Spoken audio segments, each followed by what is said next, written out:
Hello dear students, गुलशन मीना ने ये doubt पूछा है, डिफरेंशिएशन का एक क्वेश्चन है। y equal to sine inverse of 5x plus 12 under root 1 minus x square upon 13 find dy over dx। Differentiation करना है, तो ये एक इम्पॉर्टेंट क्वेश्चन है। इस तरह के क्वेश्चंस आपको एग्ज़ाम में मोस्टली मिल जाएंगे। प्रीवियस ईयर के क्वेश्चन पेपर देखेंगे आप तो आपको इस तरह के क्वेश्चंस मिलेंगे। तो ये क्वेश्चन अगर हम डायरेक्ट इसको डिफरेंशिएट करते हैं साइन इनवर्स का, जो हमारे पास डिफरेंशिएशन का फॉर्मूला है चेन रूल अप्लाई करके, तो फिर यहाँ हम फंस जाएंगे, काफ़ी कॉम्प्लिकेशंस इसमें आएंगे। तो पहले हम क्या करेंगे, जब भी आपको इस तरह का, मोस्टली जब आपको इन्वर्स ट्रिग्नोमेट्रिक फंक्शंस के साथ में कोई फंक्शन आपको मिलता है तो वहाँ आप पहले फंक्शन को सिंप्लीफाई करिए। आफ्टर सिंप्लीफिकेशन आप देखेंगे कि डिफरेंशिएशन बहुत आसान हो गया। तो इसको डिफरेंशिएट करने से पहले इस फंक्शन को सिंप्लीफाई करना है, ठीक है। ये अपनी सिंपलेस्ट फॉर्म में आ जाएगा और फिर सिंपलेस्ट फॉर्म में आने के बाद इसका डिफरेंशिएशन बहुत इजी हो जाएगा। तो इसको सिंप्लीफाई करने के लिए इसमें प्रॉपर सब्स्टिट्यूशन यूज़ करेंगे। और मैंने आपको बताया था, जब भी इस तरह का एक्सप्रेशन आ जाए ए स्क्वायर माइनस एक्स स्क्वायर, है ना, जैसे कि देखिए यहाँ पर बन रहा है रूट के अंदर एक्सप्रेशन 1 माइनस एक्स स्क्वायर, है ना, तो 1 को 1 स्क्वायर माइनस एक्स स्क्वायर करके लिखा जा सकता है। तो उसी तरह का फॉर्मेट है। तो जब इस तरह का एक्सप्रेशन आता है तो जो हमें प्रॉपर सब्स्टिट्यूशन यूज़ करने होते हैं वो आप कर सकते हैं। एक्स के प्लेस पर साइन थीटा लिख सकते हैं या फिर एक्स के प्लेस पर कॉस थीटा लिख सकते हैं, ठीक है। तो साइन थीटा या कॉस थीटा हम इस तरह से लिख सकते हैं। जनरली जैसे इस तरह का एक्सप्रेशन होता है ए स्क्वायर माइनस एक्स स्क्वायर, तो हम एक्स के प्लेस पर ए साइन थीटा या फिर एक्स के प्लेस पर ए कॉस थीटा लिखते हैं। अब यहाँ क्या है, ए की वैल्यू 1 है, ए की जगह पर क्या आ रहा है, 1 आ रहा है, इसलिए मैंने x equal to sine theta या कॉस थीटा बताया आपको, है ना। तो ए जिस तरह का ए है, यहाँ पर 2 स्क्वायर लिखा होता 4 माइनस एक्स स्क्वायर, तो हम एक्स के प्लेस पर 2 साइन थीटा या एक्स के प्लेस पर 2 कॉस थीटा पुट करते हैं। तो डिपेंड करता है ये सब, ठीक है। तो जब मैं एक्स के प्लेस पर साइन थीटा लिख रहा हूँ तो मैं लास्ट में जब फंक्शन सिंप्लीफाई हो जाएगा तो वापस हमें फंक्शन को एक्स के फॉर्म में लेके आना होगा। तो थीटा के प्लेस पर साइन इनवर्स एक्स सब्स्टिट्यूट कर देंगे। तो सिंप्लीफिकेशन के लिए मैं x equal to sine theta लिख रहा हूँ, फंक्शन थीटा के फॉर्म में चला जाएगा और फिर सिंप्लीफिकेशन के बाद वापस हमें उसे एक्स के फॉर्म में लेके आना है। जो y is the function of x, y x का फंक्शन है। सिंप्लीफिकेशन के लिए हम उसको थीटा वेरिएबल में चेंज कर रहे हैं और फिर उसे वापस x के फॉर्म में ले आएंगे। तो अब मैं x के प्लेस पे यहाँ पर साइन थीटा लिख रहा हूँ, x के प्लेस पर साइन थीटा लिखा तो 5 साइन थीटा, और यहाँ पे भी लिखेंगे तो ये आपका root of 1 minus sine square theta हो जाएगा। ऐसा करने के बाद हमारे पास मिलेगा 5 साइन थीटा प्लस 12, और ये कॉस थीटा मैंने कैसे लिख दिया, देखिए ये root of 1 minus sine square theta है। 1 माइनस साइन स्क्वायर थीटा आप जानते हैं कॉस स्क्वायर थीटा, और फिर root of cos square theta root लेंगे तो कॉस थीटा आ जाएगा।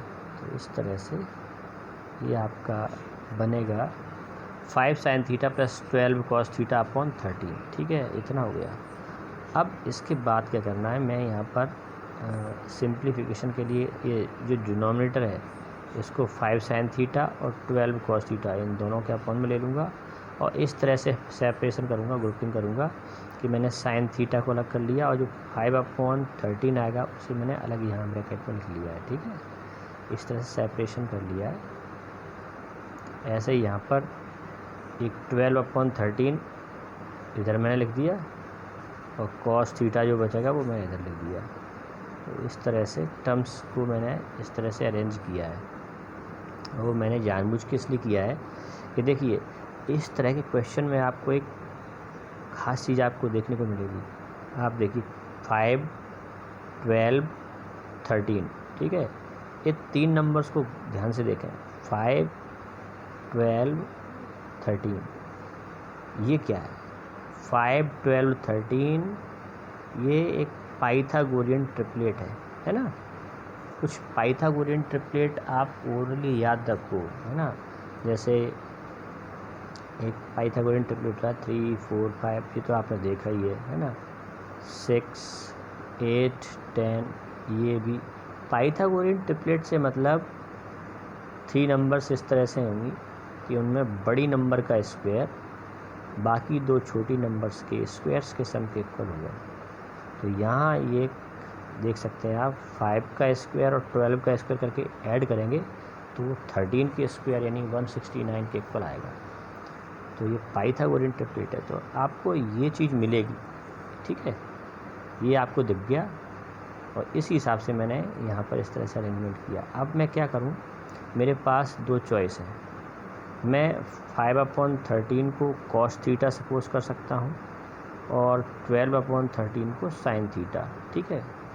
बस मैं इसलिए ऐसा कर रहा हूँ कि बाहर साइन इनवर्स है, तो साइन के साथ में जो फ्रैक्शन आ रही है उसे cos सपोज करें, या फिर cos के साथ में जो नंबर आ रही है, जो फ्रैक्शन आ रही है, उसे sin सपोज करें।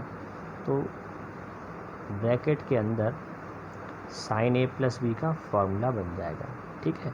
तो मैंने क्या किया, यहाँ पर इस 12/13 को, है ना, ये जो इधर लिखा था ना, इसको जो cos के साथ में था उसके sin सपोज कर लिया। तो मैंने sin अल्फ़ा सपोज किया है, ठीक है। इसको 12/13 को मैंने sin अल्फ़ा सपोज किया, और sin का जो बेसिक फार्मूला है P B और H के फॉर्म में, P/H है। तो हमने एक ट्रायंगल बना लिया, यहाँ एक ट्रायंगल बनाया, इसमें ये एंगल अल्फ़ा नाम ले दिया, ये अल्फ़ा, और ये सिमेट्री के हिसाब से परपेंडिकुलर 12 और हाइपोटेनस 13 लिख दिया यहाँ पर, परपेंडिकुलर 12 हाइपोटेनस 13, और पाइथागोरस थ्योरम यूज़ करिए। पाइथागोरस थ्योरम यूज़ करेंगे तो यहाँ आपको बेस 5 मिल जाएगा। बेस 5 मिल गया, अब क्या करना है, अब आप cos अल्फ़ा लिखो। cos अल्फ़ा होता है B/H, तो 5/13 आपको मिल जाएगा cos अल्फ़ा। अब आपके पास sin अल्फ़ा और cos अल्फ़ा की वैल्यूज़ पता चल गई। sin अल्फ़ा आपने 12/13 सपोज किया था और cos अल्फ़ा मिल गया 5/13। तो अब यहाँ जो मैंने नंबर से यहाँ पर ये लिखी थी ना, अब आप यहाँ पर वापस इसी स्टेप पे आ जाओ, है ना। अब इसमें क्या करेंगे, हम जो 5/13 है उसके प्लेस पर cos अल्फ़ा लिख देंगे और 12/13 के प्लेस पर sin अल्फ़ा लिख देंगे, ठीक है। इतना करने के बाद हम यहाँ देखते हैं कि ये तो आपका sin A cos B + cos A sin B का फॉर्मूला बन गया, वो होता है sin A + B। तो ये हमने sin थीटा + अल्फ़ा लिख दिया, और sin inverse of sin x हो जाता है, तो ये y = थीटा + अल्फ़ा आ गया, ठीक है। अब आगे इसके आगे नेक्स्ट पेज पे बताते हैं।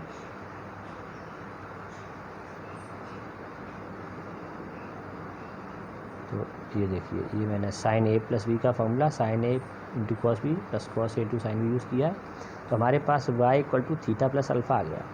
अब ये थीटा वापस हमने लिख दिया, थीटा के प्लेस पर sin इनवर्स x, ठीक है, थीटा के प्लेस पर sin इनवर्स x लिख दिया। और ये जो अल्फ़ा है, अल्फ़ा कांस्टेंट है, क्योंकि हमने सपोज किया था तो उसमें sin अल्फ़ा = 12/13 सपोज किया था, तो 12/13 = sin इनवर्स अल्फ़ा लिख सकते हैं, ठीक है। तो ये कांस्टेंट है। तो अब इसका डिफरेंशिएशन करेंगे, तो डिफरेंशिएशन करने पर sin इनवर्स x का डिफरेंशिएशन 1/√1 - x आता है, और अल्फ़ा का 0 हो जाएगा क्योंकि कांस्टेंट है। तो इसका ये आंसर होगा dy/dx = 1/√1 - x। इसमें एक चीज़ मैं आपको और बता दूं, अगर आप इसमें x = cos थीटा सपोज कर लेते, है ना, स्टार्टिंग में, तो फिर इसका आंसर आता -1/√1 - x², ठीक है। ये इसमें ध्यान रखना है। अगर आप x = sin थीटा लेते हैं तो 1/√1 - x² आएगा, और x = cos थीटा लेते हैं तो -1/, ठीक है।